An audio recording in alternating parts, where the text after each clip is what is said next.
Como les contaba Coco, mi nombre es Matías Duarte, me formé en la UNR, en la Facultad de Medicina. De ahí terminé y fui a hacer la residencia en salud mental. Salud mental. Obviamente el título que me otorgan es de psiquiatra, pero la residencia que hacemos es una residencia interdisciplinaria, es compartida con otras disciplinas, con trabajo social y con psicología. Actualmente también se sumó enfermería. Eh, una residencia muy linda para hacer porque abre mucho la cabeza. Si alguno está interesado, realmente, bueno, obviamente ahí tienen mi contacto, mi mail y mi teléfono, tanto por preguntas sobre la clase como por cuestiones asociadas a la residencia. Yo sigo en contacto con mucha gente de ahí, así que cualquier cuestión me contacta. A ver, ¿qué perfil tiene la residencia esta? La RISAM, la Residencia Interdisciplinaria en Salud Mental, lo que trata es de buscar que todas las disciplinas actúen sobre el sujeto que consulta y que el fármaco sea una herramienta más y no la única, que muchas veces estamos acostumbrados a que la medicina de tipo motivo de consulta, diagnóstico, fármaco barra tratamiento. Bueno, acá es como que es un poco más rebuscado, pero lo que trata justamente es de no medicalizar cualquier intervención. Sin embargo, hoy vamos a hablar de psicofármaco en la urgencia y no me voy a poner en hippie de que le vamos a hacer una meditación, un namasté para que el otro se relaje. Vamos a hablar de mecanismos de acción, vamos a hablar de interacciones, vamos a hablar de efectos adversos. Así que bueno, cualquier cuestión, estamos después en contacto por dudas. A ver, psicofármaco en la urgencia. Hay dos grandes tipos, como para dividirlos así, dice llanamente. Yo creo que en nuestra carrera de grado, en su momento, cuando yo la cursé, era algo que no veíamos mucho, así que bueno, me parece interesante que puedan, desde graduados por Derecho a la Salud, poder complementar esa parte. Estos dos grandes grupos de fármacos son los antipsicóticos y las benzodiazepinas o ansiolíticos. A ver, ¿cómo funcionan más o menos cada uno? Yo primero les tiro una idea general y después nos metemos bien en tema con cada uno. Los antipsicóticos son bloqueantes dopaminérgicos en el sistema nervioso. Primero, lo que hay que hacer con cualquiera de estos temas, en general en la ciencia, pero especialmente en salud mental, es tomarlo con mucha humildad, digamos, ¿no? Porque, ¿a qué me refiero con esto? No sabemos realmente cómo funciona el cerebro, no sabemos cómo se producen los pensamientos, ni las emociones, ni por qué soñamos, ni por qué sentimos. Mucho menos sabemos cómo actúan estas pastillas de las que vamos a hablar ahora, pero sí sabemos más o menos cómo afectan a la conducta del humano, ¿sí? Entonces, un poco lo que vamos a hablar es de eso, de las indicaciones de cómo afecta la conducta y de lo que se cree que hacen en el cerebro, ¿sí? También, si es que es el cerebro el que coordina todo, porque ahora también está toda la interacción cerebro-sistema digestivo y el flash del sistema nervioso está por todo el organismo, ¿no? Así que es mucho más complejo de lo que uno le gustaría, ¿no? Pero bueno, vamos a tratar de dar algunos tips fundamentales como para que ustedes tengan un suelo firme en qué pisar cuando van a una guardia y quieren decir, che, ¿qué tengo acá disponible? ¿Qué voy a poder usar? Y vamos con eso. Vamos con los antipsicóticos. Los antipsicóticos, como les decía, son bloqueantes dopaminérgicos del sistema nervioso. Hasta ahí no les dije nada, porque ¿en qué actúa la dopamina? La dopamina actúa en un montón de cuestiones. Les voy a decir las que me acuerdo ahora. En una es en los circuitos de recompensa y en la producción de placer. Por algo también todas las drogas que son agonistas dopaminérgicos o que estimulan la liberación de dopamina son placenteras, ¿sí? Entonces esto, si ustedes lo piensan, si es bloqueante dopaminérgico, va a ser todo lo contrario, va a tirar el placer más bien para abajo, va a llevar a la persona a un estado de un poco más de abulia, de un aplanamiento afectivo. Si está muy arriba, la va a bajar, por así decirlo. Si la persona está muy agresiva, le va a sacar la agresividad. Si está muy imaginativa, productiva, delirante, le va a sacar el delirio. Si está con fenómenos sensoperceptivos muy activos, como son alucinaciones auditivas, visuales, también las va a acotar un poco. Y ese sería el principal mecanismo de acción. Pero a su vez, estos fármacos, aparte de ser bloqueantes dopaminérgicos, hay algunos de estos grupos que tocan también otros receptores, y esos otros receptores dan otras funciones, que también los usamos de los antipsicóticos. Especialmente la más usada por fuera del bloqueo dopaminérgico es el bloqueo H1, que es un receptor histaminérgico que está en el sistema nervioso, que es el mismo con el que funcionan los antihistamínicos y que produce sedación, básicamente. O sea que los antipsicóticos pueden, ahora vamos a ver quién lo hace más y menos, pero los antipsicóticos pueden apagar la agresividad, apagar delirios, apagar alucinaciones, apagar o atenuar, por así decirlo, y también pueden sedar a una persona. Algunos pueden hacer todas estas funciones, algunos hacen preferentemente uno, otros hacen preferentemente otro. Y eso es lo que tenemos que ver en esta clase, que ustedes puedan elegir.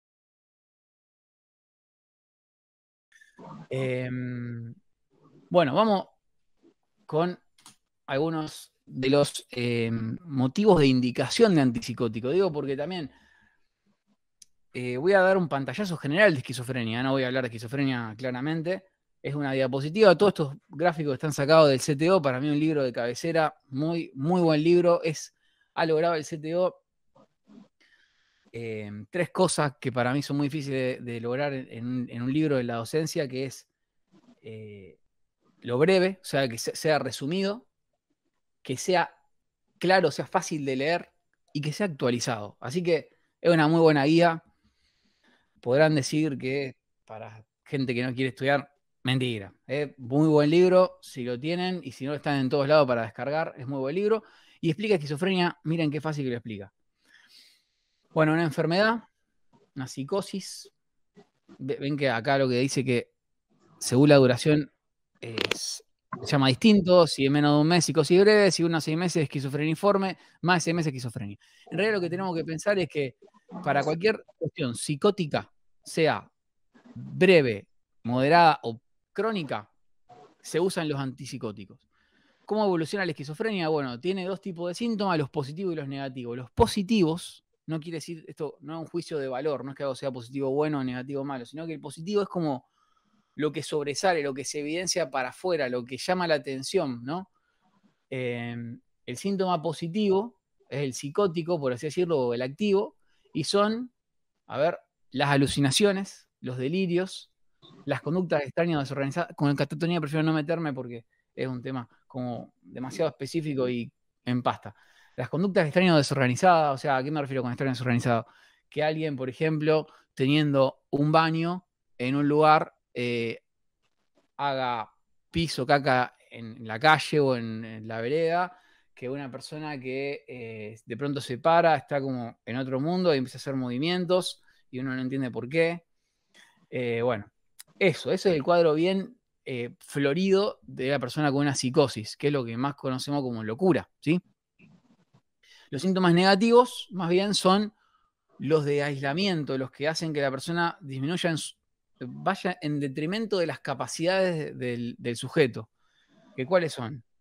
El aislamiento, la pobreza afectiva, la carencia de relaciones, o sea, pensemos cómo se desencadenan estos cuadros. Generalmente son adolescentes que empiezan a tener procesos de aislamiento en sí mismos, que se encierran en su habitación, que empiezan a hacer tal vez rituales, que cortan su lazo afectivo, que dejan de bañarse, que sea lo que sea que le digan, están totalmente así en un estado mental inerte, sin emociones, y de pronto en un momento hacen un brote psicótico, que es cuando aparecen todos los síntomas positivos.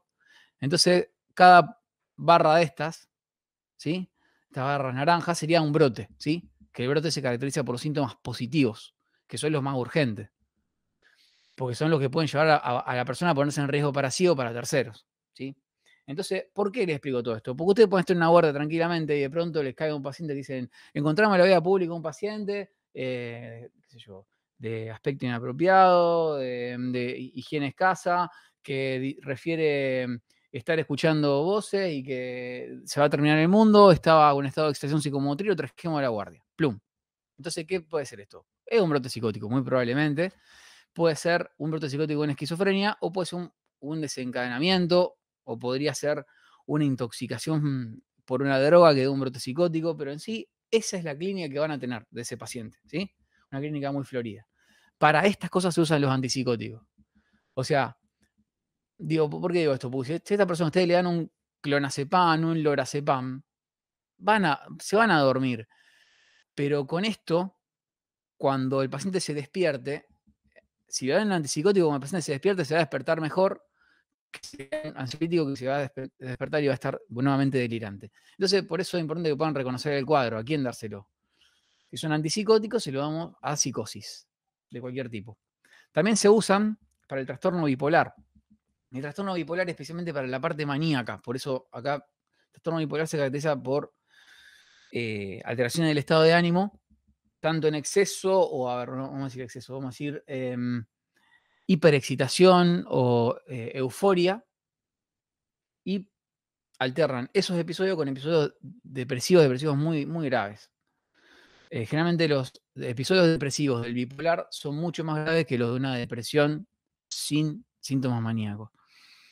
Pero bueno, vamos al trastorno bipolar, a la fase maníaca, que es lo que más se van a encontrar. Fíjense que también van a encontrar en el pensamiento delirios de grandeza, nula conciencia de enfermedad, fuga de ideas, que sería como hablar de un montón de temas, pasar de un tema al otro, creerse esto. Acá lo dicen, en el ánimo eufórico, expansivo, sería como yo puedo con todo, usted es un... vos que te crees que sabés, y yo soy el que sé acá, ¿no? Aire de superioridad, nula conciencia de enfermedad. Son personas, las personas que tienen trastorno bipolar, como están compensadas, están muy bien adaptadas a la sociedad, y por ahí se pueden encontrar con personas que tienen títulos universitarios, ¿no? Pero que de pronto o dejaron la medicación, o olvidaron un comprimido, o tuvieron un episodio que los descompensó, un estrés, un consumo de sustancia, y de pronto queda la guardia de una persona que ustedes dirían, che, este es un ingeniero agrónomo, pero está repasado, no para de hablar, no duerme, pero no porque no se acuesta y no puede dormir, porque no ve la necesidad de dormir, que arrancó a limpiar toda la casa y a construir una habitación al lado, digamos, todos esos procesos así tan expansivos son crisis maníacas. Después uno puede decir manía, hipomanía, eso no viene al caso ahora, pero eso sería otro caso.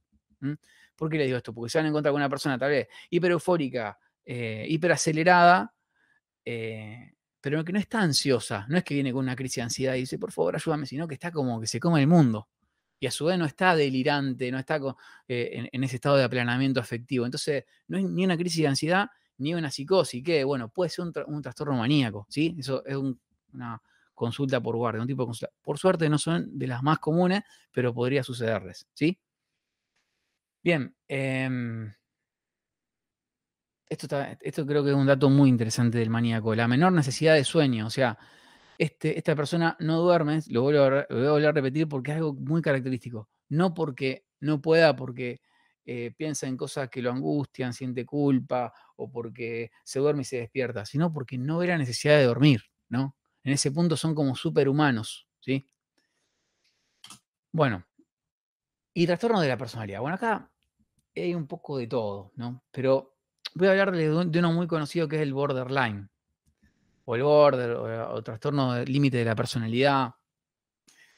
¿Por qué voy a hablar de esto? Porque cada vez hay más casos. ¿Qué se caracteriza el borderline? Borderline es una persona supuestamente socialmente muy bien adaptada, que mantiene un nivel de estética. De hecho, generalmente son personas muy agradables, muy buen nivel de estética. Son muy, me sale la palabra entradores, ¿no? Pero como muy seductores en su presentación. Muy inteligente, muy afilado, pero que si alguna situación los descompensa mucho, de pronto pueden pasar a la agresividad para con otros, para con ellos mismos, a una ideación de muerte, a crisis donde se pongan en riesgo, digo esto, generalmente por poder relacionarse a ellos mismos o a otras personas. Entonces, también lo mismo, es como que les va a llegar una persona que no está delirando ni alucinando, no tiene una creencia de super ser, tampoco está ansiosa, pero está agitada, agresiva y, ojo, son muy inteligentes, intentan también manipular el sistema, probablemente simulen síntomas, pero ustedes se los puedan encontrar. Estos casos también se pueden usar antipsicóticos, pero acá también se pueden usar benzodiazepinas sin problema. El otro también lo pueden usar sin problema. El tema es que no les van a dar tanto efecto como un buen antipsicótico. Bueno, este más o menos el bagaje de trastorno por el que le pueden llegar a usar un antipsicótico. Espero que hasta acá se haya comprendido. Vamos a los tipos de antipsicóticos. Los voy a dividir. Se dividen normalmente en incisivos y en sedativos. ¿Qué quiere decir incisivo? Incisivo sería el diente, ¿no? Es como el que come, es el que realmente corta el fenómeno productivo, es el que puede realmente acotar un delirio, parar una alucinación, bajar una agresividad. Esos son los antipsicóticos incisivos. Principal representante de este grupo, haloperidol. Haloperidol hay en todas las guardias probablemente del mundo. Es uno de los antipsicóticos más usados. Llévense bien con el haloperidol. El haloperidol es un fármaco muy noble.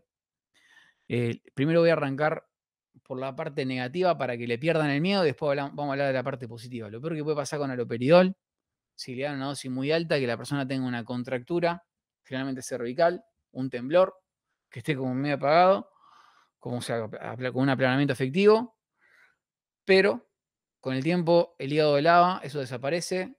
Si lo combinan con una benzodiazepina, que generalmente se combina con lorazepam, porque vienen ampollas de haloperidol y ampollas de lorazepam,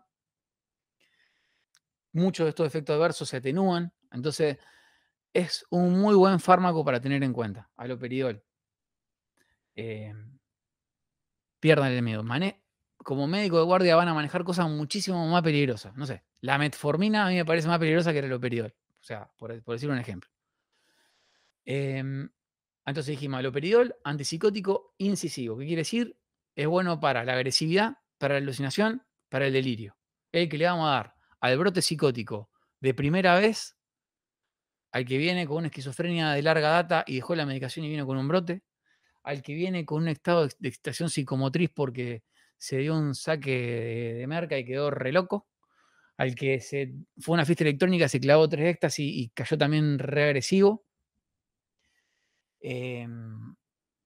al que, bueno, al bipolar que también viene sin conciencia de enfermedad, a todas esas personas el haloperidol funciona muy bien y aparte está en ampollas.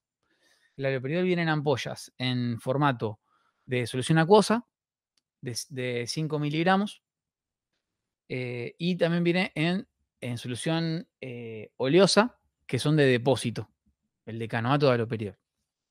Obviamente en la guardia ustedes van a usar la solución acuosa, que es la que actúa en media hora, 20 minutos. Si le dan un decanoato de haloperidol, primer tip, el decanoato de haloperidol empieza a actuar recién entre 5 y 7 días de que lo administran. Entonces, mala decisión para usar en una guardia, porque no me resuelve el problema en la actualidad. Sí, dentro de una semana probablemente esté mejor, pero ahora en la guardia no. A veces se usan los dos al mismo tiempo, decanoato y a solución acuosa, pero yo le dejaría así el decanoato de haloperidol al psiquiatra que lo evalúe y lo vea porque es meterse en un tratamiento de por lo menos un mes, se da cada 28 días. Así que bueno, haloperidol, fármaco muy noble para tener en cuenta, estén en ampollas, estén comprimidos también. Yo soy partícipe de que si el paciente prefiere el comprimido, hay que dar el comprimido. En comprimido viene de 1 miligramo y de 5 y de 10. Otra cosa interesante del haloperidol en comprimidos. Hay muchos cuadros por los que los pueden interconsultar que tienen que ver con síndromes confusionales o delirium. ¿A qué me refiero con esto? Me refiero a personas que estén internadas en un hospital, probablemente por una situación muy crítica, sea en UTI, sea en clínica, y a la situación clínica que tienen, traumatismo de cráneo, una ACV, no sé, internación por una neumonía bilateral con hipoxemia, agrega un estado donde de momento no sabe dónde está ni quién es, se empieza a sacar las cosas y se quiere ir del hospital. Delirium, síndrome confusional. ¿Qué sirve mucho ahí? El haloperidol también sirve para eso. Como esto es más frecuente en ancianos y los ancianos son mucho más proclives a efectos adversos del haloperidol, es una buena opción el comprimido de 1 miligramo. Es decir, si el viejito que hace el síndrome confusional está internado al hospital, yo preferiría darle 2 comprimidos de haloperidol de 1 miligramo antes que mandarle una ampolla de 5. ¿Sí? Bien. ¿Qué fármacos, qué otros antipsicóticos se parecen al haloperidol? La risperidona se parece bastante. El suclopentixol.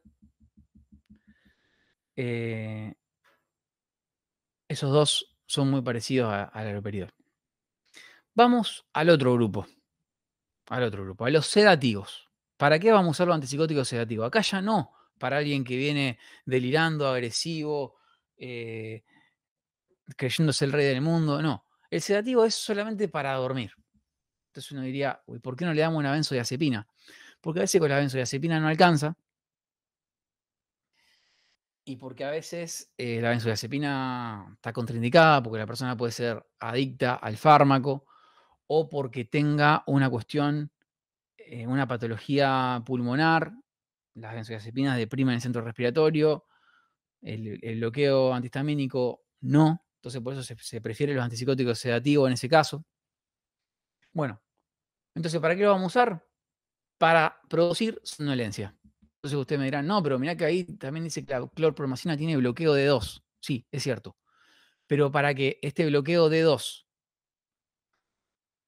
produzca un efecto antipsicótico, estos receptores ya ocuparon casi todo lo demás y la persona va a estar redormida para cuando le produce el efecto antipsicótico. Entonces lo vamos a usar para dormir, no para bajar la psicosis, por así decirlo. Entonces, ¿cuál es el efecto terapéutico que buscamos con los antipsicóticos sedativos? El bloqueo H1, la sedación. La sedación. Como efecto adverso va a producir aumento de apetito y de peso. ¿Cuáles son los efectos adversos que van a venir por los antipsicóticos sedativos? La hipotensión ortostática, sequedad de boca, visión borrosa, estreñimiento, retención urinaria y confusión mental. Garrón. Entonces, por eso cuando alguien tiene un insomnio crónico, no le vamos a dar una clorpromacina o una levomepromacina, porque te produce sueño, pero te produce un viaje horrible. Miren, la cara de la gente que se despierta de una levomepromacina es más o menos así. ¿Qué me diste? Así. Muy, muy tumbado, muy tumbado. O sea, la persona se levanta, pero se siente que tiene la presión baja, no puede acomodar bien la visión porque altera la acomodación de cristalino por el efecto antimuscarínico. Tiene estreñimiento, boca seca, está mareado. Es un mal viaje, pero es muy buen sedativo. Cuando la persona viene reexcitada y no la podemos bajar con nada, capaz que le dimos aloperidol y lorazepam y ni así bajamos, listo, le sumamos una levomepromacina o una clorpromacina y ahí tenemos uno de los cócteles más conocidos en salud mental, que es el triplete. El triplete es famoso por eso, porque combina 3 fármacos con 3 potencialidades muy distintas. El aloperidol con su potencialidad incisiva, como dijimos antes, el lorazepam, que ahora lo vamos a ver con todo su efecto ansiolítico y agonista GABAérgico, o sea, ansiolítico, somnolencia, anticonvulsivo, contrarresta el efecto adverso del haloperidol, y la levomepromacina, que bloquea H1 y le suma sedación a los otros dos. El triplete realmente es casi infalible, o sea, es raro que una persona pueda sobreponerse a un triplete. Yo por eso prefiero usar de entrada al olora y si eso no funciona, sumarle levomepromacina. Pero la verdad es que la urgencia, estas cosas no se hacen como se debería. Entonces directamente viene un triplete. ¿Sí? Lo he hecho un montón de veces el triplete. Así que por eso quiero darle información práctica. Si no, para eso, para los libros solamente y la belleza literaria, todo es más fácil en los libros, digamos, ¿no? Así que bueno, el triplete se usa mucho y combina estos 3 fármacos: aloperidol, lorazepam y levomepromacina. Les digo las dosis como para que las tengan en mente. Aloperidol 5 miligramos, lorazepam, la ampolla viene de 4 miligramos, levomepromacina, la ampolla viene de 25 miligramos. Bueno, ¿qué va a pasar con esta persona? A los 20, 30 minutos se va a empezar a sentir media dormida, se va a dormir, probablemente lo que actúa ahí primero sea el lorazepam y cuando se levante, como va a tener el efecto antipsicótico de estos dos, piensen que el lorazepam dura más o menos 8 horas, pero el haloperidol y la clorpromacina tienen una duración de 24 a 48 horas. Entonces, cuando se levanten, se van a levantar como para poder entrevistar y ver qué lo llevó al brote, ¿sí? Bueno, a ver. El haloperidol, este bloqueo de 2, yo les conté solamente el efecto terapéutico, que es el incisivo, el antialucinatorio, pero también tiene su efecto adverso, que están los efectos extrapiramidales, que algunos se los conté, se los voy a volver a decir.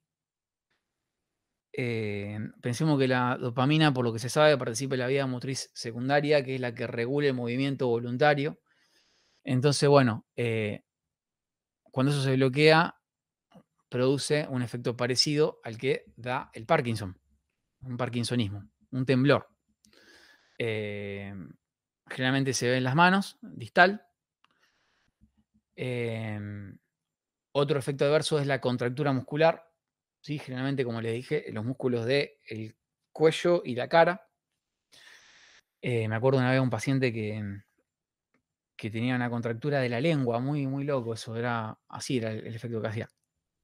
Y sacaba la lengua. Y nosotros pensábamos que era porque era una conducta desorganizada de su cuadro psicótico y en realidad era un efecto adverso de la medicación que nosotros le estábamos dando.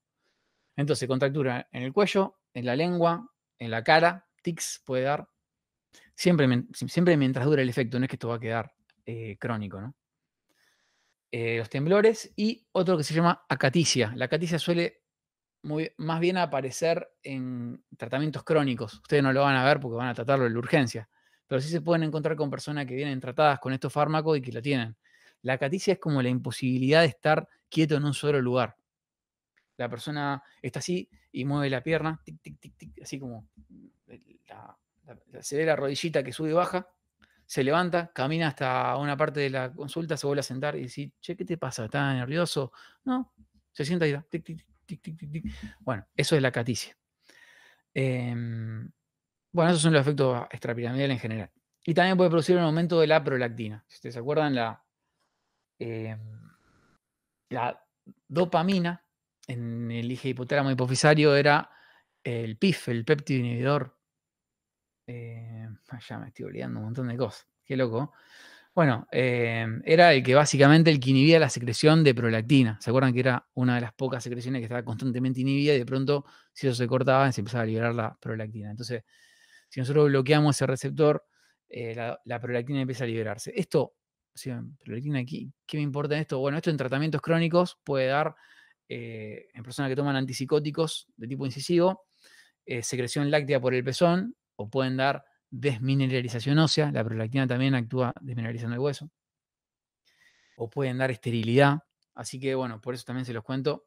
Esto, más para el tratamiento crónico, pero está acá y, bueno, quiero que lo entiendan cuando lo lean en la diapositiva, ¿sí?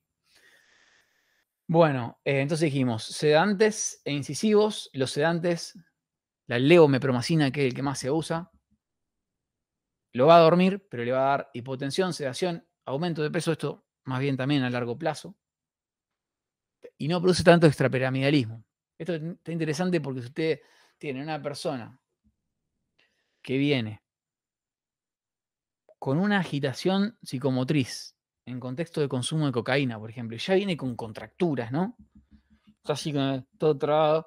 Si encima le damos haloperidol, peor todavía. Entonces, por ahí, a esa sedación, yo preferiría usar una benzodiazepina y si no se duerme con eso, sumarle un antipsicótico sedativo, ¿sí?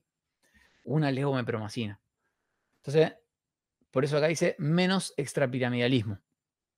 Bien. El haloperidol, entonces dijimos, mayor bloqueo de 2, o sea, mayor efecto antipsicótico, por así decirlo, pero efectos extrapiramidales y aumento de la prolactina. Si ustedes entendieron esto, ya saben manejar antipsicótico en una guardia.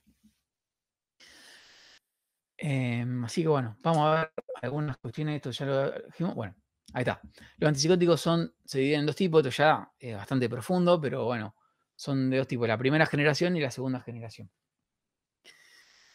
Esto tiene que ver, la primera y segunda generación, con el perfil de bloqueo de 2 y 5-HT2A, que es un receptor serotoninérgico.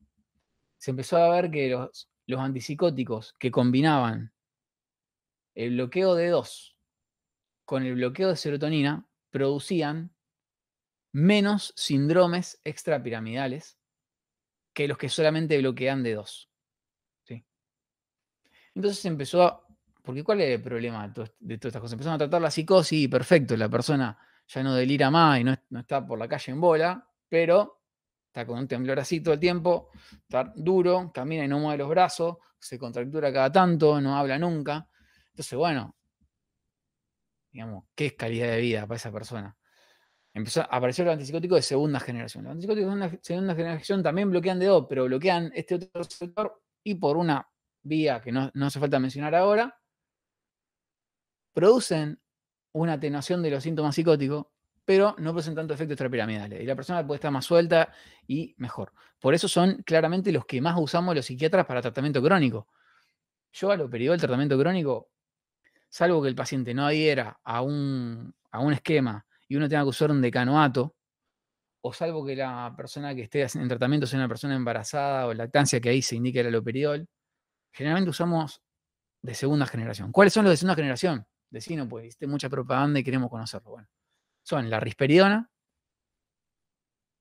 la olanzapina, la quetiapina. Ya con esos tres, después hay un montón, está la luracidona, la cariprazina, pero vamos con los importantes, risperidona, olanzapina, quetiapina. Estos se los van a encontrar generalmente como tratamiento crónico. Va a caer una persona a la guardia y les va a decir, yo estoy, no sé, mi hermano tiene esquizofrenia, está medicado con risperidona, perdimos la receta, hace una semana que no la toma y ahora cayó así. ¿Tá? Entonces, bueno, en ese caso, si el paciente ya tiene un tratamiento antipsicótico de base, por ahí es mejor reincorporar el esquema previo antes que sumarle un fármaco extra, ¿se entiende?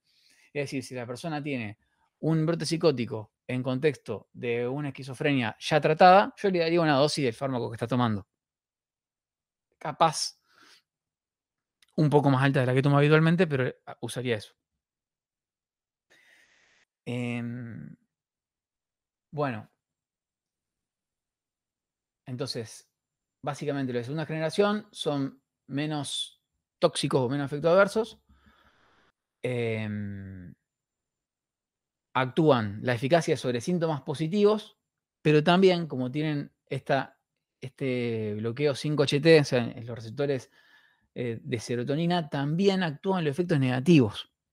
Y por eso fue una revolución también para el tratamiento de la psicosis, porque ahora tenemos una persona que no delira, no alucina y no anda haciendo cosas raras por la calle, y que encima puede ver una película del cine y se puede reír de un chiste. O sea, un montón. Por eso son los síntomas negativos, por eso se usa mucho más, ¿sí?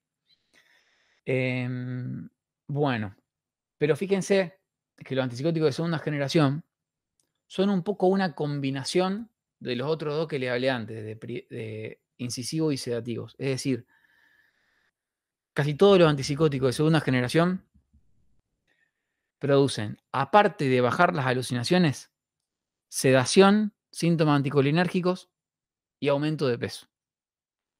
Entonces, por eso acá en el cuadro les puse el bloqueo de receptores muscarínicos, periféricos y centrales, o sea, los que generan que la acomodación del cristalino se altere y generan visión borrosa, que producen sedación, que alteran los receptores adrenérgicos y pueden dar hipotensión, también los van a encontrar en los de segunda generación. El bloqueo de los receptores antihistamínicos, aparte de dar sedación, da el aumento de peso. También por un mecanismo complicado que tiene que ver más con el centro del apetito, ¿sí? Entonces, ¿qué se van a encontrar con estas personas? Que estas personas no deliran, no tienen alucinaciones, no están negativizados ni tienen temblores, pero están gorditos. Ese es el efecto adverso más complicado. ¿Cuáles son las dos razones por las que la gente no toma a veces antipsicóticos de segunda generación, siendo mucho mejores? Por el aumento de peso y por lo caro que son. Una caja de olanzapina de 10 miligramos hoy está entre 7 y 8 mil pesos. Y hay personas que toman 3 comprimidos por día. Entonces imagínense el presupuesto que significa. Bueno, tampoco aumentan tanto la prolactina. Así que bueno, yo los uso mucho, incluso en la guardia. Es decir, si a mí me cae un brote psicótico que acepta medicación, la olanzapina me gusta como antipsicótico de la emergencia también. De hecho, hay ampollas de olanzapina. Según la complejidad de la guardia en la que trabajen, probablemente la tengan o no. Nosotros acá en el sistema público de Tierra del Fuego no la tenemos en ampollas. Pero se podría usar tranquilamente si la tienen. ¿De qué manera? Igual que el haloperidol. La diferencia de la olanzapina es que al tener tanto bloqueo dopaminérgico como bloqueo histaminérgico, me junta en un solo fármaco al haloperidol y a la levomepromacina. Sin tanto efecto adverso del haloperidol y sin tanto efecto adverso de la levomepromacina. Es como la fusión perfecta. La olanzapina es muy buen fármaco. A mí en el hospital donde trabajo me curten porque dicen que le doy olanzapina a todo, pero la verdad es que es muy buena. ¿Por qué lo vamos a andar mezquinando? Tip importante, importantísimo. Si van a usar olanzapina inyectable, y ahí sí, esto es muy importante, no la combinen con lorazepam inyectable. Porque uno diría, bueno, si es como el haloperidol y la levomepromacina, en vez de hacer un triplete, hago un doblete, le pongo olanzapina y lorazepam, perfecto. Bueno, esos dos fármacos indicados vía intramuscular pueden producir una depresión respiratoria muy grave. Entonces, si los dan juntos, vía oral, y si no, solamente olanzapina. Generalmente con la olanzapina sola alcanza. ¿Sí? No combinar olanzapina y lorazepam inyectable es uno de los tips más importantes que tienen que llevarse de esta clase. ¿Sí? Bien. Este es un archivo que está acá como medio pixelado, pero lo tengo bien porque es un PDF. Después, si quieren, mándenme un mail y se los envío, o se los envío a Coco, a Hernán, y ustedes lo distribuyen. Es un cuadrito que un poco tiene lo que estuvimos hablando, ¿sí? La presentación. El haloperidol también viene en gotas. Interesante esto de las gotas porque por ahí el paciente está con una cuestión psicótica o tiene un viejito que tiene un delirium, ¿sí? Lo llaman a la ambulancia, van a la casa de un viejito con un delirium y no quiere tomar comprimido y tampoco se quiere dejar hacer un inyectable. Y ahí tienen el haloperidol en gota, lo pueden tirar en un vasito de agua y le dan a beber el agua. En ese punto, uno diría, che, pero le estamos mintiendo al paciente. En realidad, no le estamos, le estamos mintiendo, pero le estamos evitando una situación violenta de un inyectable que de todos modos vamos a tener que hacer si el paciente no toma la medicación. Entonces, en realidad, yo creo que sería una mentira piadosa y es uno de los pocos casos donde yo creo que se justifica mentirle a alguien para lograr un efecto, ¿sí?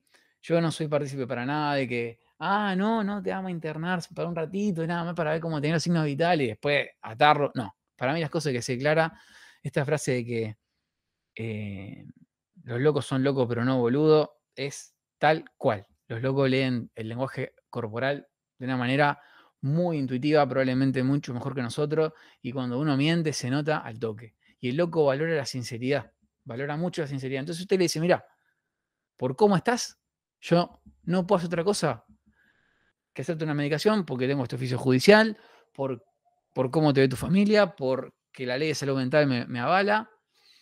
Denle el oficio para que lo lea, denle la ley para que la lea y actúen en consecuencia, pero no le digan una cosa por otra porque eso se nota y ahí pierden credibilidad. Y les digo, lo mejor que les puede dar el loco es su confianza.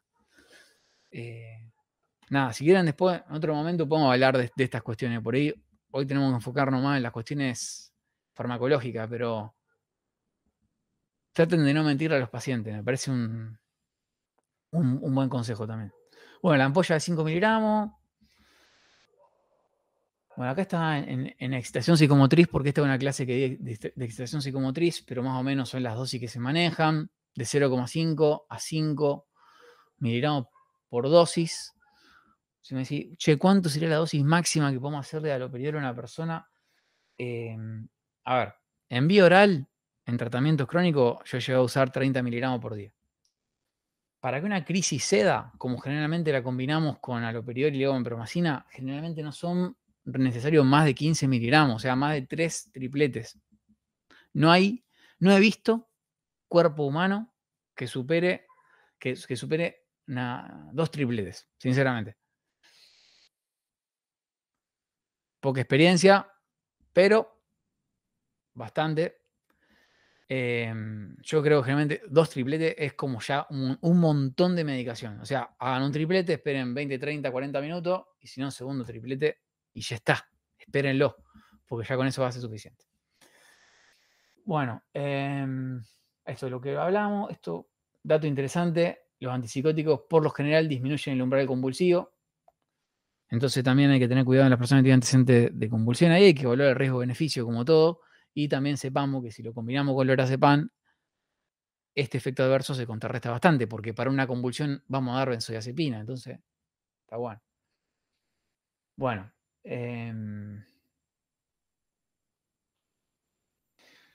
nada, léanlo después y cualquier cosa me preguntan. Yo prefiero ir a datos más contundentes, cosa de que cuando vuelvan a escuchar esta clase les queden esos datos. Levomepromacina, tanto en comprimido como en ampolla, viene de 25 miligramos.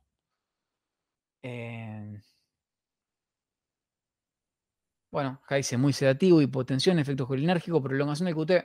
Nunca tuvimos problemas de una arritmia por levomepromacina. Pero bueno, dato a tener en cuenta. Risperidona, comprimidos de 1, 2 y 3 miligramos. No existe inyectable, existe inyectable pero de depósito. No hay risperidona para hacerle a alguien inyectable en lo agudo. Pero como les digo, sí pueden contar con que el paciente venga tomando esa medicación. Si un paciente hace un brote psicótico y tienen risperidona para darle, yo no le daría menos de 3 miligramos, porque es la dosis a partir de la cual es antipsicótico. La risperidona se puede dar de 0,5 a 6 miligramos por día, más o menos, y a partir de 3 es la dosis antipsicótica. Entonces capaz que le dice, no, yo tomo risperidona, pero tomo 1,5 miligramos por día. Bueno, hoy vas a tomar 3 y a partir de mañana vuelve a tu esquema habitual. O sea, eso. Le subiría como mínimo a 3 la dosis de risperidona si vamos a usar ese fármaco en una agitación. Bien. Olanzapina.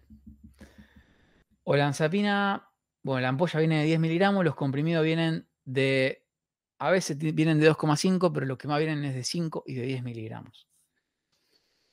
Para una cuestión, un brote psicótico, una cuestión de agresividad, 10 miligramos, suficiente dosis, la pueden repetir si no. Fíjense que acá está en negrita, depresión respiratoria si se administra intramuscular asociado a benzodiazepinas. Bueno, ni hablar si ese paciente está alcoholizado. O sea, obviamente, ahí tienen 3 depresores actuando en pico en un sistema nervioso. Esa es la combinación más fatal. Por eso es muy importante que ustedes también vean la causa de la agitación psicomotriz. No es lo mismo una persona que tiene esquizofrenia y viene con un cuadro psicótico agudo porque dejó la medicación, que un paciente que se pasó de alcohol en el boliche y viene porque se calentó con otro y viene agresivo por eso. Porque ese está realcoholizado. Si a ese le mandamos el lorazepam y ni hablar si le mandamos olanzapina intramuscular, le podemos producir un paro respiratorio. Así que bueno, es importante también ver bien la causa de la agitación antes de medicar. Pero bueno, a rasgos generales, si no se sabe qué es lo que produce la agitación, alolora. Haloperidol 5, lorazepam 4, es la combinación que difícilmente les produzca un problema. Y aparte están en toda la guardia. Bueno, quetiapina, 25 y 100 miligramos. La verdad que para la urgencia no se usa, así que prefiero no decirles, no adentrarme mucho en esto. Aripiprazol definitivamente no se usa en la urgencia, así que bueno. Este es el pantallazo de antipsicóticos. Esto es el efecto adverso, como ya les contaba, los temblores, la acaticia, la distonía y este se llama disforia. La disforia también es un efecto adverso que se ve más a largo plazo, igual que la acaticia. Pero es una de las principales razones por las que yo no uso haloperidol y uso muy poco también risperidona. Porque los pacientes, sí, están menos agresivos, más acotados en su delirio, sin alucinaciones, pero están como que todo les molesta, están irritables, se enojan. Y eso lo produce el haloperidol. Cuando cambian haloperidol o risperidona a olanzapina, quetiapina, lurasidona, cariprazina, aripiprazol, esos síntomas mejoran. Así que bueno, el haloperidol también puede dar disforia. Benzodiazepinas, ansiolíticos, agonistas GABAérgicos. Los canales de cloruro actúan aumentando la permeabilidad del cloro. Hasta ahí tampoco les dije nada. Al aumentar la permeabilidad del cloro se produce una diferencia de membrana más negativa, inhibiendo centros nerviosos. También tampoco les dije nada. ¿Qué es lo que produce esto en la gente? Apaga toda la actividad neuronal, básicamente. Toda la actividad neuronal posible de ser apagada, la apaga. ¿Por qué les digo esto? Porque nosotros lo vamos a usar para tratar una ansiedad, para producir somnolencia, pero la verdad es que apaga todo. ¿Por qué es importante esto? Esto es una de las cosas que a mí me gustaría, si ustedes van a hacer guardia y no se van a dedicar a la salud mental, me importa mucho que lo tengan presente. Que una persona vaya con una crisis ansiosa a una guardia y le demos un clonazepam por el día para que después saque turno con un psiquiatra o un psicólogo, perfecto. Que una persona vaya con una crisis de ansiedad por la guardia y usted le diga, mirá, vos lo que tenés que tomarte 2 miligramos de clona por día y te olvidás del problema, es un error muy grave. Porque el clonazepam le va a sacar la angustia y la ansiedad a la persona. Probablemente le deje de romper la bola por guardia a esa persona. Pero así como le saca la ansiedad y la angustia, también le saca la volición, le saca la motivación. Entonces, el clonazepam clonazepam digo por ser un ícono de la farmacodependencia actual. Pero lo que vamos a lograr con esta persona es que sí, no tengan más angustia y ansiedad, pero tampoco tengan fuerza para enfrentar el problema que los lleva a tener angustia y ansiedad. Por eso está buenísimo para un ataque de pánico, para una crisis ansiosa, pero denle una dosis única y díganle que no lo use en exceso, que consulte con salud mental y que en todo caso use antidepresivos. Los antidepresivos mejoran todas estas cuestiones ansiosas y angustiantes, pero no quitan la motivación. O sea, decir, te apago un poco el síntoma, pero te dejo indemne tu voluntad para que puedas hacer algo con esto. ¿Sí? Eso es muy importante. Bueno, fíjense, el mecanismo de acción es agonista GABAérgico en amígdala, corteza frontal, locus coeruleus, médula espinal, formación reticular, hipocampo, todo lado. O sea, por eso lo va a hacer dormir, le va a sacar la ansiedad, pero va a bajar todo. Bueno, precauciones, no combinar con alcohol. Creo que acá está, bueno, si no está por acá, se los cuento yo, pero la benzodiazepina actúa en el mismo lugar que el alcohol.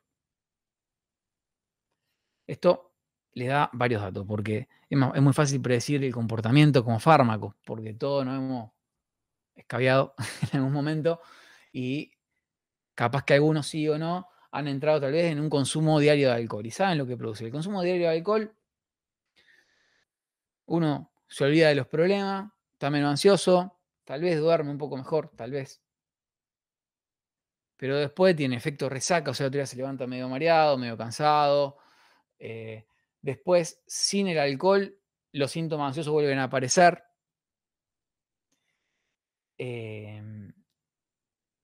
Y con el tiempo nos produce un síndrome depresivo. Bueno, lo mismo hace el clonazepam y el lorazepam. Entonces uno diría, bueno, entonces ¿cuál es la diferencia con el alcohol? La diferencia con el alcohol es que no produce tanto daño hepático, no produce tanto daño gástrico. O sea, en ese punto, a una abstinencia de alcohol, vamos a usar ansiolítico o benzodiazepina. O sea, es preferible la benzodiazepina al alcohol, pero más o menos es lo mismo. O vamos a decirlo de otra manera, ninguno de los dos es preferible a un antidepresivo o a una psicoterapia. Bien.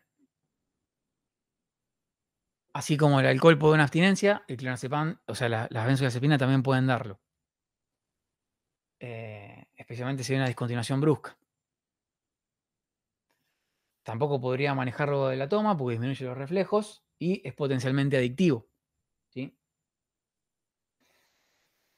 Bueno, como les conté que producía disminución del centro respiratorio, no se debe usar en enfermedad pulmonar grave, en apnea del sueño, bueno, obviamente en alergias, claramente, en hepatopatía grave, pero muy grave. Tiene que ser un child cepa que no le puedan dar una benzo. Incluso se usan igual. Se usa el lorazepam, que es el que menor metabolismo hepático tiene. Bueno, pero bueno, estamos metiendo en un tema que no. Esto sí me parece importante. Síndrome confusional. O sea, no utilizar en síndrome confusional. No sé por qué no lo puse en negrita, porque esto sí es importante. El síndrome confusional, vuelvo a ponerlo en el caso. Un paciente añoso que ingresa por una colecistectomía de urgencia y está internado y de pronto no reconoce al familiar, si quiere sacar las cosas, se quiere ir a su casa. No duerme durante la noche, se pone agresivo. Listo, síndrome confusional. Muy probablemente el nivel de conexión con el entorno alterna durante el día. La familia lo ve mal y ustedes lo van a ver y está perfecto. Y después se van y vuelven a llamar. Bueno, síndrome confusional. Al síndrome confusional dijimos Antipsicóticos. Haloperidol, olanzapina, risperidona. ¿Por qué no lorazepam? Porque el lorazepam los confunde peor. Igual que los antipsicóticos sedativos, la levopromacina, la clorpromacina, confunden peor. Yo he recibido muchos casos de viejitos que vienen a la consulta, le trae el familiar, no, porque tiene una demencia, porque no sabe dónde está, se olvida de las cosas, ahora. Bueno, ¿toma alguna medicación? Sí, 4 miligramos de clonazepam por día, lo toma hace 35 años. Claro, hace 35 años, su sistema metabólico, 4 miligramos, eran suficientes para producir ansiólisis y nada más. Hoy, con el sistema metabólico del viejito, le produce ansiólisis, pero también le produce un síndrome confusional. Entonces, muchas veces son falsas demencias que bajando las benzodiazepinas nos encontramos con un paciente que no tiene ninguna demencia. Entonces, ¿a qué voy con esto? Los ansiolíticos no son buenos fármacos para utilizar en un confusional. Bien. Bueno, no se los presenté, pero son todos los panes. Lorazepam, midazolam, clonazepam, diazepam, bromazepam, ¿qué otro hay? Alprazolam. ¿En qué se diferencian ellos? La verdad, todos producen el agonismo GABA. Se diferencian especialmente en el tiempo de acción. Se los voy a decir del que dura menos al que dura más. El más cortito de todo es el diazepam. Perdón, cualquiera, al revés. El más cortito de todos es el midazolam y el alprazolam. Después viene el lorazepam. Después el clonazepam. Y después el diazepam. Lo vuelvo a repetir para que más o menos le quede. Midazolam, 1, 2, 3 horas. Realmente es un fármaco que no uso mucho, se usa más en UTI y demás, así que no sé exactamente cuánto dura. Si hay alguien que después lo sabe, corríjame. Bueno, ahí está, duración 1, 2, 3 horas, está ahí en el cuadrito. El alprazolam, 4 a 6 horas. Por eso es yo el que prefiero para las crisis, los ataques de pánico, porque lo pueden tomar en el día y no quedan dormidos todo el día. El lorazepam, 8 a 12. Por eso también es el que generalmente, cuando hay un insomnio, me gusta porque es como el que tiene la duración más parecida al sueño. El clonazepam, de 12 a 20. El diazepam, de 24 a, bueno, incluso más, a 30 horas. Ahí está. De todos estos, también me gustaría decir algunas salvedades de algunos de ellos. Dijimos, Mida, Alpra, Lora, Clona, Diace. El que mejor efecto mío relajante tiene es el diazepam. Ojo, porque el diazepam viene en ampolla, pero la verdad es que tiene una absorción intramuscular muy errática. O sea que no lo usen intramuscular. Yo me acuerdo que cuando hacía las prácticas estaba mucho esto de las 3D, diclodexadiace, todo intramuscular. La verdad que es malo eso, lo del diace intramuscular.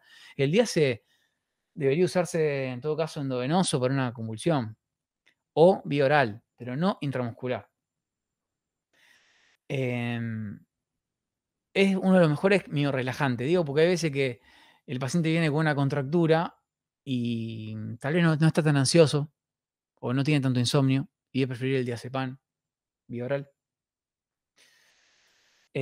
¿Cuáles tienen mejor poder ansiolítico? Es decir, la persona viene hiperansiosa, hiperalerta, una crisis de llanto, ansiedad, no puede ni hablar. El clona y el alpra. Clona y alpra son los mejores ansiolíticos. ¿En quién usas Lora entonces? En los pacientes que tengan alguna hepatopatía, porque es el que menor metabolismo hepático tiene, y en pacientes embarazadas o que amamantan, porque es el que menos pasa, que menos, todos pasan, pero el que menos pasa la barrera placentaria y la leche materna. Es un pantallazo general bastante bueno. Es decir, bueno, me cayó un contracturado, uso el diace, lo uso viral. Me cayó un ansioso, uso clona o alpra. Y bueno, y la dosis, eso lo van a tener que ir censando según a quién tengan enfrente. Si el paciente es un consumidor crónico de benzodiazepina, van a tener que usar dosis más altas. les diría de clona y de alpra más cercana a 2 miligramos. Si la persona nunca tomó benzodiazepinas, más cercano a 0,5 de clona y de alpra. Y en todo caso, darle 3 o 4 comprimidos de 0,5 y que si uno no le hizo efecto, tome un siguiente. Pero yo no le haría una receta de una caja entera, idealmente. Idealmente, ¿no? Entonces dijimos, contractura, diazepam. Ansiólisis, clonazepam, alprazolam. Lorazepam lo dejamos para el que necesitamos darle una benzo y no quiere tomar la vía oral, porque el Lora de todo esto, bueno, el midazolam también está en ampolla, pero yo no lo uso mucho, por eso no lo sé. El lorazepam es como el ansiolítico de la urgencia. Es el que tenemos para dar ahí vía intramuscular. Les conté ya de los beneficios de combinarlo con el haloperidol y demás. Bueno, hay también presentaciones sublinguales, son fármacos muy utilizados. Entonces hay un montón de presentaciones de todo el fármaco. Tanto en gramaje como en... Esto es lo que encontré. Bueno, está hablando del teléfono. Bien. Quería fijarme la hora, son las 20 también. Una horita y ya estamos en un buen timing de presentación. Bien. Bueno, esto después léanlo y cualquier cosa me preguntan. Voy a leer así como para ver qué otra cosa importante les puedo decir.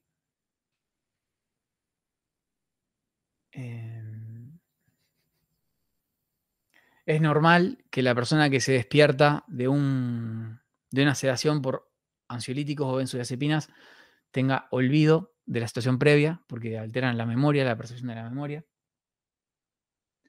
Como le dije, no lo vamos a usar en un síndrome confusional. Acá hay una cosa que dice síndrome paradojal. Paradoja es como algo como irresoluble, ¿no? No sé bien la definición de paradoja, pero es como, o sea, aplicado acá a farmacología es como que yo lo quiero dormir y al final lo recontraactivé.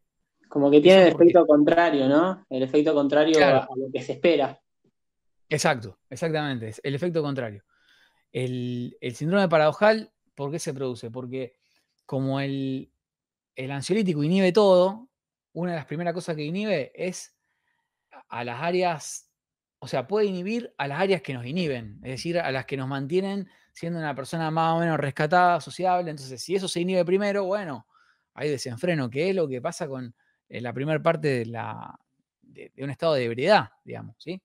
Así que bueno, en ese caso, ¿con qué ayudamos a que esto no pase? Con la combinación con el antipsicótico o con o el antipsicótico incisivo o el sedativo. Bien. Ácido valproico lo puse acá, pero porque en las crisis maníacas se puede dar el ácido valproico en lo que se llama dosis de carga. El ácido valproico, para que tengan una idea, se da entre más o menos 500 y 2000 miligramos por día, pero se pueden hacer dosis de carga de hasta 3000 o 4000 miligramos. ¿Qué dosis de carga? Es como darle una fuerte dosis de principio y después el tratamiento continuado para que la titulación se haga en menos tiempo. Y por eso lo puse acá. Útil en manía aguda. Si me entra un paciente con una manía aguda, bueno, yo usaría, si se deja medicar, perdón, si no se deja medicar, un alolora, y si se deja medicar, utilizaría olanzapina o risperidona más ácido valproico. Bien. A ver qué más. Antidepresivos, les dije, yo lo más importante son los ansiolíticos y los antipsicóticos, pero el antidepresivo hay algunas particularidades. Si la persona se sobreingesta con antidepresivos, el antidepresivo puede dar lo que se llama un síndrome serotoninérgico, que da como un estado de hiperalerta, de hiperactivación, de hiperansiedad. Es como una crisis ansiosa muy sintomática. Taquicardia, temblores, aumento de la motilidad gastrointestinal, puede tener hipertensión arterial, bueno, fíjense, incluso puede tener midriasis. Esto, si el paciente cayera por una intoxicación por un síndrome serotoninérgico, la indicación más oportuna sería un ansiolítico. Bueno, para que más o menos les suenen cuáles son los antidepresivos más usados, la fluoxetina, la sertralina, la amitriptilina más o menos la usa más neurología, pero se usa. La paroxetina, pero no está acá, porque es de los menos activantes y es el que menos produciría esto. El que más lo podría producir es la fluoxetina o la amitriptilina. Sepan que la amitriptilina, nosotros en psiquiatría no la usamos mucho porque en sobreingesta puede ser mortal por bloqueos cardíacos. Y como la fluoxetina y la sertralina tienen un potencial antidepresivo prácticamente igual y no producen eso, lo usamos más, los IRS. Así que bueno. Bueno, llegamos a la asistencia. Yo no sé, Coco, si hay preguntas. Realmente yo prefiero que la clase les quede más corta porque es más fácil de ver también, ¿no? Pero si hay dudas, la podemos hacer ahora. Y si no, bueno. Yo, digamos, lo más importante creo que lo dije. Mati, hay dos preguntas en el chat, Bien. las cuales una fue respondida por otra persona y otra la respondiste recién al último. Te las paso a leer. Una dice, ¿podrían repetir la dosis del triplete? Y ahí contestaron. Eh, dice, aloperidol 5 miligramos, lora 4 miligramos y luego mepermacina 25 miligramos. No sé si querés aportar algo más a esa respuesta. Bien. No, esto por ahí lo que pueden es ir variando las ampollas según lo que tenga el paciente. Qué sé yo, a mí me acuerdo una vez que había un paciente alcoholizado, pero muy agresivo. Entonces, vos decís, no tengo que usar lora, pero a su vez, sin el lora, capaz que no se duerme. Entonces, bueno, le dice una de halo, una de levo y media de lora. O sea, 5, 25 y 2. Otro ejemplo. Paciente que tiene parkinsonismo por cualquier causa. Bueno, 4 de lora, 25 de levo, parkinsonismo y excitación psicomotriz. Y 2,5 de halo, ¿no? Le van variando como le van sacando el fármaco que más lo complica para el efecto adverso. No, pero está bien, así eso me parece que está bien, estaban también las dosis y eso, esperen, sí, por lo menos 30, 40 minutos para hacer un segundo triplete, porque si no se van a juntar todos los efectos y van a pasar a tener un paciente agitado a uno que tienen que intubar, digamos. ¿Y alguna otra pregunta? Sí. Ahí Cristina preguntaba, amitriptilina, ¿qué tal? Pero lo había dicho cuando todavía no lo habías nombrado al final. Bien.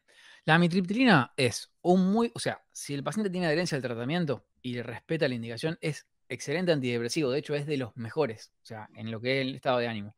Y aparte, un antidepresivo que produce sedación. O sea, que lo podemos dar en la noche y nos ahorramos también darle benzodiazepina. O sea, en ese punto es un muy buen fármaco. Es buen antidepresivo, es sedativo, lo único que tiene es que aumenta de peso y que en su ingesta puede ser mortal. Y aparte, la amitriptilina también se usa para tratamiento del dolor. Lo usan para la neuropatía del trigémino, en general para las neuropatías, incluso se usa como tratamiento preventivo de la migraña. Entonces es un muy buen fármaco, pero tenemos que tener un paciente que daría bien al tratamiento. Pensemos que los pacientes depresivos que tratamos nosotros son pacientes candidatos a la sobreingesta. Entonces por eso es que lo usamos con mucha precaución la amitriptilina.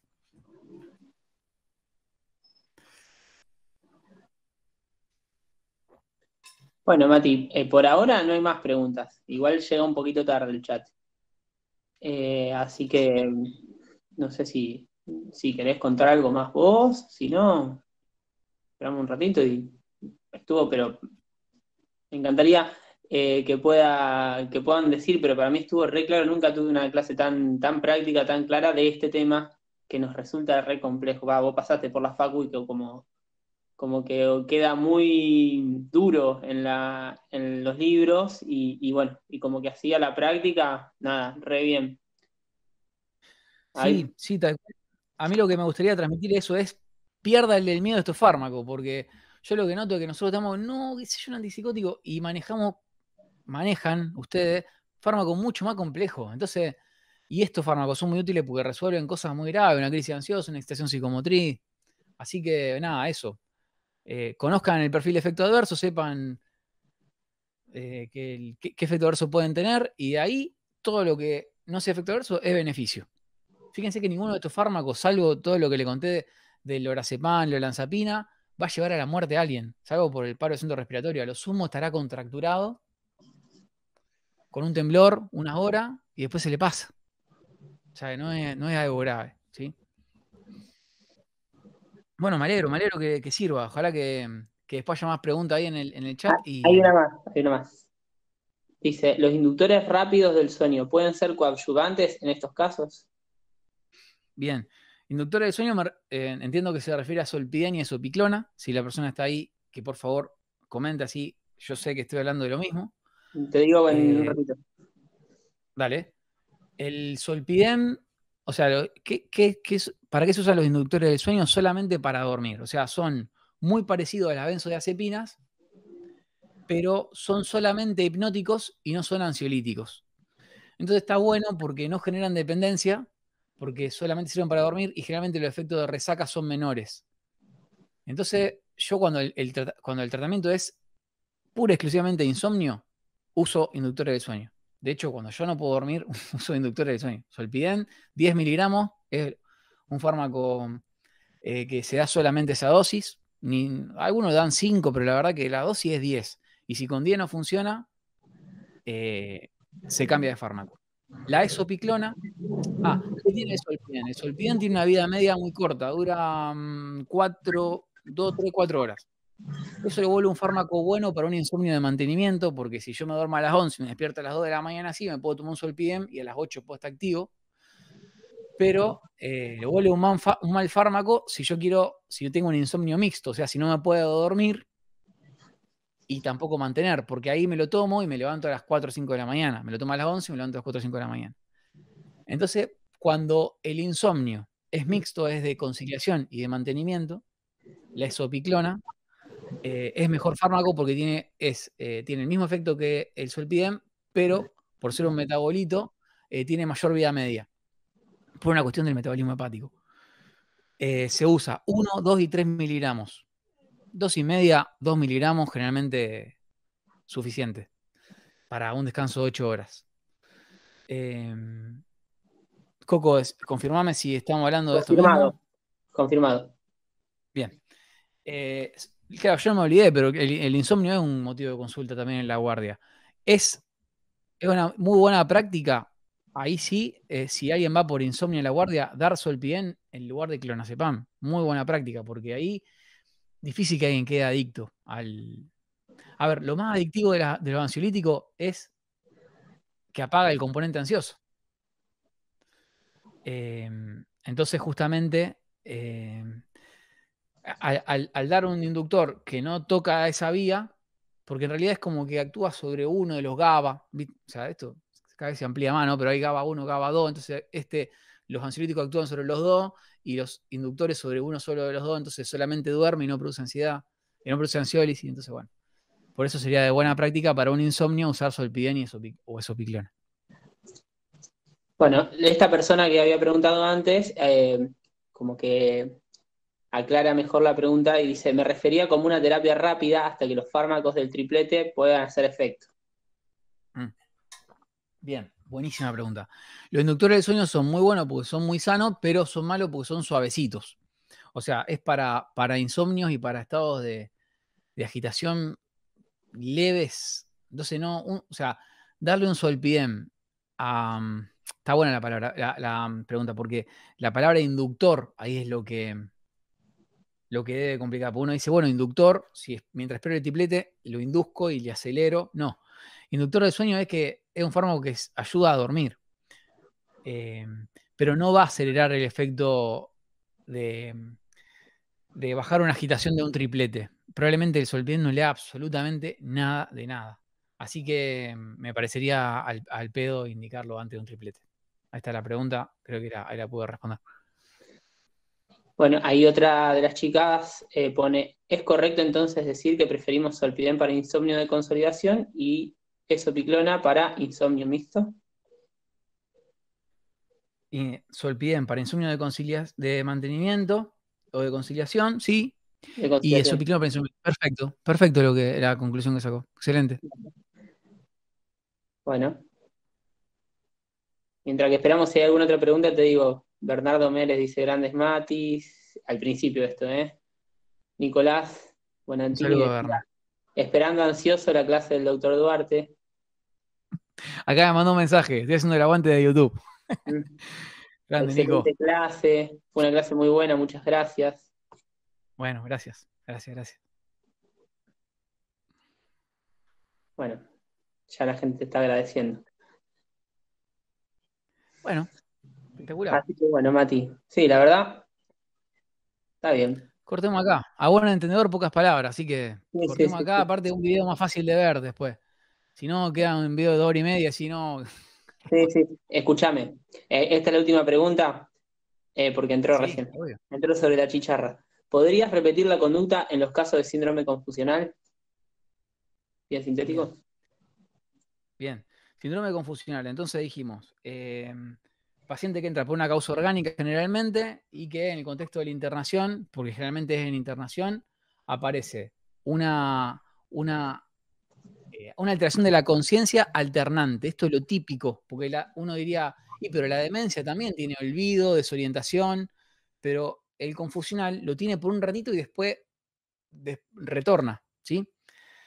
El confusional, aparte de tener desorientación espacio-temporal y a veces en persona, tiene algo que se llama delirio ocupacional, que la persona suele como desarrollar la actividad a la que generalmente se dedica. No sé, yo me acuerdo un caso de un pescador que no nos dejaba acercarnos a la cama porque decía que le espantábamos los peces, digamos, ¿no? Entonces esas cosas ahí se evidencian. Y lo que tiene, que es por lo que generalmente usamos los fármacos, es agitación psicomotriz, porque no entienden por qué están internados y se quieren ir.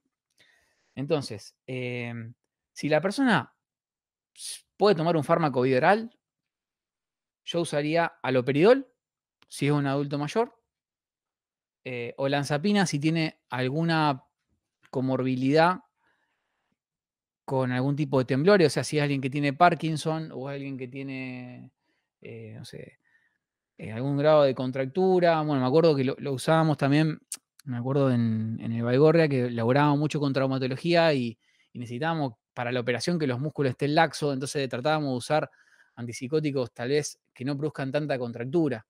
Entonces, aloperidol u olanzapina, cualquiera de los dos, son buenos fármacos para tratar un confusional. Aloperidol les digo, no hace falta dosis altas, de 2 a 5 miligramos. Y olanzapina también 5 miligramos. Si es muy grave, pueden usarse 10. 2,5 a 5 usaría yo y esperaría antes de repetir. Sí, importante en el confusional que no usar, porque es lo que normalmente usamos en otras agitaciones, que es no usar ansiolíticos, o sea, no usar lorazepam especialmente, ni clonazepam, y no usar levomepromacina ni clorpromacina. Los dos aumentan el grado de confusión. Bueno, entonces, si acepta la bioral, alo u olanza. Si no la acepta y hace falta que siga internado, aloperidol media ampolla o una ampolla y esperar. Perfecto, Mati. Clarísimo. Así que bueno, nada, ya anda a descansar. Bueno, gracias por la confianza. Para mí también es re lindo poder seguir en contacto con la formación en Rosario. La verdad que son cosas que se extraen un montón. Así que cuando quieran para otra situación, yo encantado. Así que bueno, Bueno, gracias por la agendado, confianza. ¿Listo? agendado. Tené cuidado con lo que decís, cuidado con tus deseos. No, yo encantado, yo encantado. Cuenten conmigo. Bueno, dale, Mati. Bueno, Bueno, muchas gracias, la verdad, en serio, muy buena. Te mando un abrazo bueno, grande y mucha suerte allá. gracias, Coco. Ya Gracias nos por ser el estaremos cruzando y interlocutor en vamos. este. Gracias por ser el interlocutor verbal en este delirio con la cámara, ¿no? Porque, Sí, me quedé haciéndote el aguante, si era otro me iba. sí, Bueno, gracias. abrazo, Mati.